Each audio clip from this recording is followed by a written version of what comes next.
I've been looking forward to the Mac Forum today since it gives me an opportunity to outline a clear statement of Apple's direction. And at a time when the phenomenal growth of our industry has taken a pause, and at a time when Apple's future is being challenged more than ever before, it's clear to me that our management policies must be articulate and decisive. And during the next 20 minutes, I want to tell you about important refinements that we've made in our strategy, refinements which will dramatically strengthen our relationships with two key groups, our dealer base and our third-party developers. And I want you to understand why we believe our recent reorganization and these strengthened relationships will make Apple a stronger, more mature company that will remain a leader in the personal computer industry. But first, let me tell you what Apple is not changing. And that is our vision as a company, or our commitment to the Apple II and the Macintosh product lines. We remain a company that believes in the power of personal computers for individuals. And we believe that our basic technologies are right for the market, both today and in the future. But we're also realistic that we must become more market-driven if we are to achieve our full potential as a leader in the personal computer industry. And we are also a company that recognized we needed to streamline our organization, not only to reduce operating expenses, but also to sharpen our management focus and increase the appreciation for accountability throughout our company. Now, a functional organization in a Fortune 500 company as large and as complex as Apple is today requires a level of management experience and a degree of process that is usually not found or needed in smaller entrepreneurial companies. And since the beginning of 1985, I have been consolidating operations, identifying the most experienced managers inside Apple, and reaching to the outside for new managers capable of effectively working in a more disciplined, process-driven organization. You know, it's easy to say these steps will make Apple bureaucratic. It's a condition we're going to work very hard to avoid.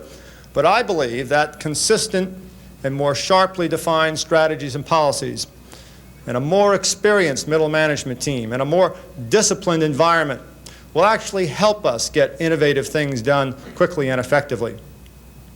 And we're now going to be managing Apple as a streamlined organization with far fewer people. In our new organization, I'm relying very heavily on seasoned executives like Del Yoakum, who is Group Executive for all product operations, and Dave Barham, who joined Apple a few months ago as Chief Financial Officer. Both these managers are experienced computer industry executives and outstanding managers as well. And getting the right process in place and making it work will be part of their jobs over the next 6 months. Now, I have appointed Jean-Louis Gasset as Vice President of Product Development because I believe he has a special appreciation for customer needs and a passion for great products, and he shares my belief that there's a lot of technical talent in the industry outside of Apple that's willing and interested in working with us if it's really clear that we want them to. And you will quickly see an Apple Computer company that will be listening more to the needs of our customers in terms of what they want our products to be able to do. And you will also see us rapidly building bridges with third-party developers in order to broaden the product solutions available to the marketplace.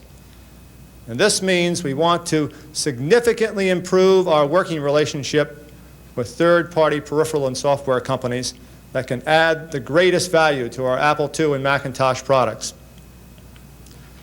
Now, there's good precedent for this approach, and it can be found in the roots of Apple back in the early days of the Apple II. With these working relationships with third-party developers in mind, I've asked our General Counsel, Al Eisenstadt, to play a major role as my key executive in charge of defining and formalizing all outside agreements. We want to actively build bridges starting now with other companies. And as part of our efforts to rely more heavily on third-party developers over the next several years, you'll see us take steps to make it easier for other companies to connect their products with ours. These steps will include a gradual transition to selective industry protocol standards, as well as a new priority in the future for workstation expandability. Apple Computer will be a market-driven company. This doesn't infer in any way that we'll compromise in building great innovative products, because innovation will still be a driving force for our company. But being market-driven means we will adopt innovation to the needs of the market. For example, it's quite clear in the past 6 months that an important class of dealers has emerged, the so-called full-service systems integrators, who are successfully selling to the business market with their own outside sales forces. And if Apple is to be a part of this important emerging channel, then we must offer this group of business dealers hardware peripherals, business software, and the ability for our products to connect up with IBM-compatible personal computers as well as larger computer systems. These peripheral products do not necessarily have to be Apple-branded products as long as they come from companies that dealers can trust. And obviously, if dealers know Apple is working closely with some of these developers, it will greatly increase the confidence of both dealers and customers in these products. During the next several months, you can expect to see Apple greatly increase its commitment to the success of the dealer base. Dealers will know without a doubt that Apple expects to reach its markets primarily through the dealer channel. They'll see sales and marketing programs designed with dealers' success in mind, and we expect to see increased dealer efforts to sell Apple products. And this recognition of the dealer base as our primary distribution channel was one of the main reasons we centralized all U.S. marketing and sales under Bill Campbell, who has an expanded role as group executive. Now, Bill was the first top executive that I recruited when I joined Apple. And in the past 2 years, he's developed a well-deserved reputation both inside Apple and in the industry as a strong and disciplined leader. And along with Mike Spindler, who heads our international group, our sales efforts throughout the world will be based on the dealer channel. These senior managers are experienced and highly respected executives with a no-nonsense attitude about getting things done effectively. Well, over the past 2 weeks, Bill Campbell and I have spent a great deal of time meeting with groups of dealers, which include independents, chains, and those dealers who concentrate directly on business. And I have shared with them the directions that I intend to take our company, and in return received a great deal of constructive input. And I'd like to outline for you now the framework of Apple's new directions in selling. First, we will clear up the channel conflicts between dealers and Apple's own national account sales organizations starting now. Effective July 1st, Apple will primarily focus its selling efforts through dealers, and this means that except for a small number of contractual agreements already in place, virtually all Apple-branded Office products sales to large companies will be made by dealers. Now, this doesn't mean we'll lessen our commitment to those few major accounts we now work with directly. We'll continue to increase our value to these select customers and work with them as partners to provide them with the solutions they need. We have developed some very significant relationships with a few of the premier companies in American business. Peat, Marwick, and Mitchell is an excellent example of a company that saw real merits with Macintosh technology. And they took the risk to be an innovator. And we don't have any intention in abandoning them now. So for companies like Peat, Marwick, and Mitchell, we will, of course, continue to work directly with them with as much commitment as we would have before this policy change. But we want to make it very clear, starting today, that the way for businesses to work with Apple is through its network of dealers. In turn, we will continue to aid and support our dealers by providing corporate briefings for dealers who bring their customers to Apple, and we will assist dealers on sales calls selectively as needed. The purpose of this relationship is to give those business customers that require it the confidence of knowing precisely where Apple is going and to help dealers expand their sales with business. In effect, We're giving up Apple's small 60-person direct sales channel to corporate America, and in its place are taking steps to sell to business through the over 2,000 outbound salespeople that make up the selling network of Apple business dealers. Business dealers have already proved they can effectively sell personal computer systems to large companies. In fact, about 30% of all personal computers bought by large companies are purchased through dealers. But so far, Apple has accounted for a small part of their total sales, and we want to change that situation starting now. Second, we'll strengthen dealers' ability to sell to business. Now, as a statement of direction, we want to see more peripherals and accessory products from both Apple and third-party developers that will enable those Apple dealers who are systems integrators to add more distinctive value for their business customers. Over time, we would expect to see some selected Apple products which would be distributed only through those dealers who are full-service systems integrators. These dealers will emerge as a separate and distinctive class of dealers, and we intend to recognize their needs as being different, and we'll be defining specific strategies and policies for them in the months ahead. Third, it's well known that Apple enjoys a strong, loyal following in education. Our K through 12 sales remain extremely healthy, and we have successfully created a method of selling that lets us work directly with large educational accounts while making the dealer an integral part of the total selling, training, and equipment installation process. And with this experience as a model, we will be making a transition in our university and college sales from a direct only to a selling approach which includes the dealer in the process.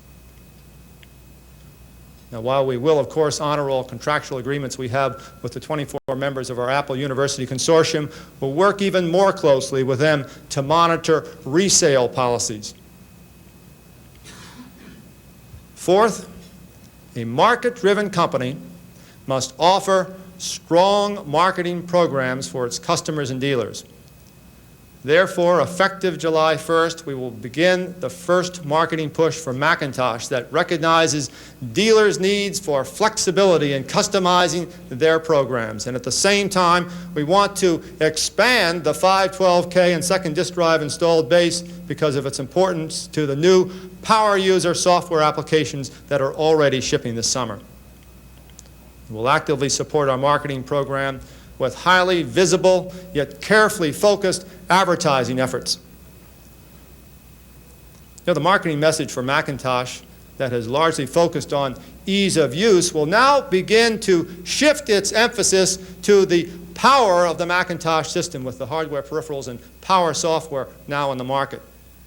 Up until now, many users felt they had to make a trade-off between ease of use and real functionality for the power user. With all that's been written about the personal computer industry and Apple, it may be escaping the attention of many that the promise of the Macintosh computer as a true power tool for the mind is now a reality with products that are actually shipping. And as 1985 unfolds, more power user software will rapidly become available, and we will be shipping an Apple-branded Direct Connect hard disk for Macintosh this October. And it is still our intent to bring an Apple-branded file server to the marketplace as soon as we can. And in addition, we are actively in discussions with third-party developers to create server products and network services which will add value to our Macintosh workstations and LaserWriter printer. And you can also expect to see marketing programs later this summer which will include the Apple IIc and Apple IIe. The Apple IIe professional system continues to sell well to small and family businesses, and you will not see us arbitrarily restrict the Apple II to just education and home. The Apple II does have a tremendous loyalty with educators, and you will see us put increasing emphasis on this strength in our marketing programs later this summer. In summary, Apple's two primary market priorities are education and business through dealers. And we'll, of course, continue to put special market effort against the consumer market to leverage our product and market positions in education and business. And we'll put better focus on these markets beginning immediately. Finally, a few words about are directions in the future. I believe that value-added resellers are going to play an increasingly important role in our industry. Now, we're extremely enthusiastic about the telecommunications alliance that Apple has with General Electric Information Services, since it creates both a new important market segment and is philosophically consistent with our interest in having others who add value to the end business user customer. Now, I think it's reasonable to expect that many Apple business dealers in the future will either become value-added resellers themselves, thereby adding distinctive value for their business customers, or will become a sales channel for selective VAR products.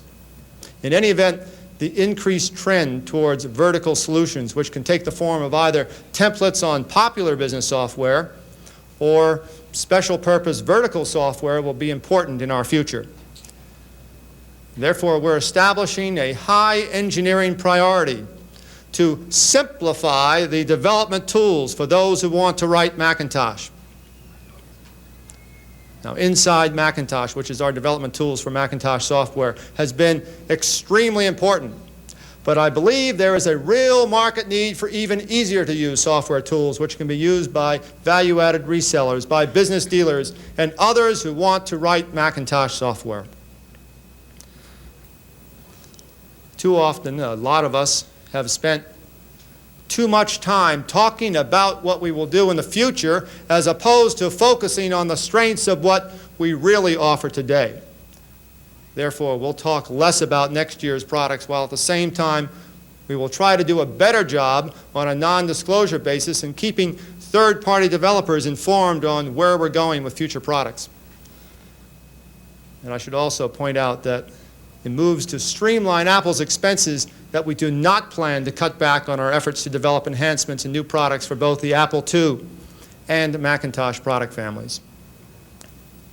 At a time when some industry commentators are seriously questioning whether the personal computer industry is reaching saturation and are pointing out that some personal computers are gathering dust on executives' desks, there's probably no message that Apple can make that's more relevant than restating the premise of our product strategies. We are a company that builds personal computers for individuals. This is because we firmly believe that the information revolution is one that will touch the lives of individuals even more than it will affect institutions. Personal computer can be far more than a smaller version of its larger mini and mainframe cousins. Macintosh was created to be the power tool for the mind, just as the automobile and airplane have been power tools for the body. And as a power tool for the mind, a personal computer has barely begun to realize its potential to create new markets which will dramatically change the way we think and communicate and learn and play. And by making Macintosh easy to use, we not only have created a landmark user interface that can bring personal computing to many who otherwise would have been intimidated by the complexity of computers, but we're now making it intuitive for even the power users. Seems almost an injustice that at the point when we and third-party developers can finally offer the marketplace genuine, intuitive power user solutions, that people are hesitating to buy. Is it because the marketplace is saturated, or that these solutions are not the right ones? No, I don't believe so. I believe if we restore people's confidence in Apple as a company, and if we all stop talking about what we think is coming next and start focusing on the value of what we can offer people right now, which is a lot, then we can get things moving again. My goal today is to let you know that we are one Apple. We put our individual egos aside and we are putting teamwork in its place. I came to Apple because I saw the possibilities in this company and this industry to do incredible things.